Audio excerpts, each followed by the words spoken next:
بسم الله الرحمن الرحيم عم يتساءلون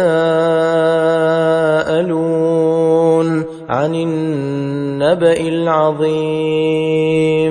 الذي هم فيه مختلفون كلا سيعلمون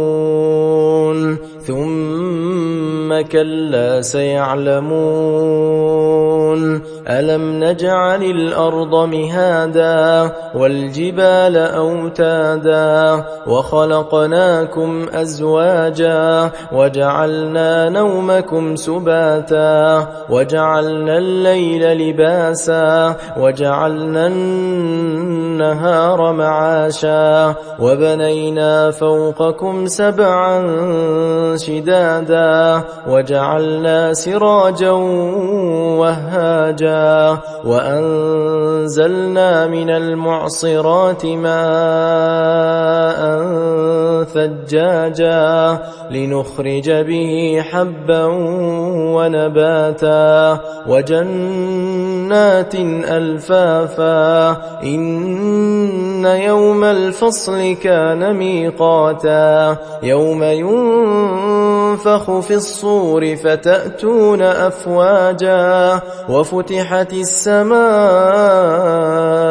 فكانت أبوابا وسيرت الجبال فكانت سرابا إن جهنم كانت مرصادا للطاغين مآبا لابثين فيها أحقابا لا يذوقون فيها بردا ولا شرابا إلا حميما وغساقا جزاء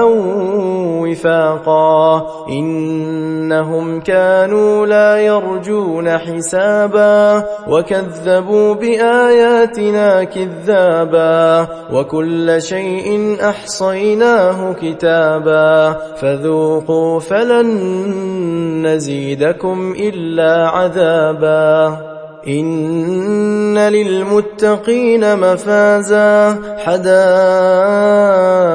وأعنابا وكواعب أترابا وكأسا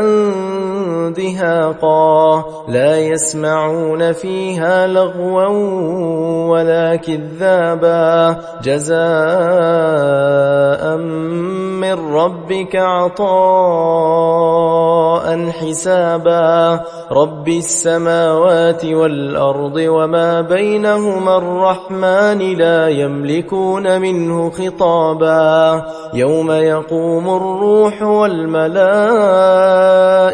صفا لا يتكلمون إلا من أذن له الرحمن وقال صوابا ذلك اليوم الحق فمن شاء اتخذ إلى ربه مآبا إنا أنذرناكم عذابا قريبا يوم ينظر المرء ما قدمت يداه ويقول الكافر يا ليتني كنت ترابا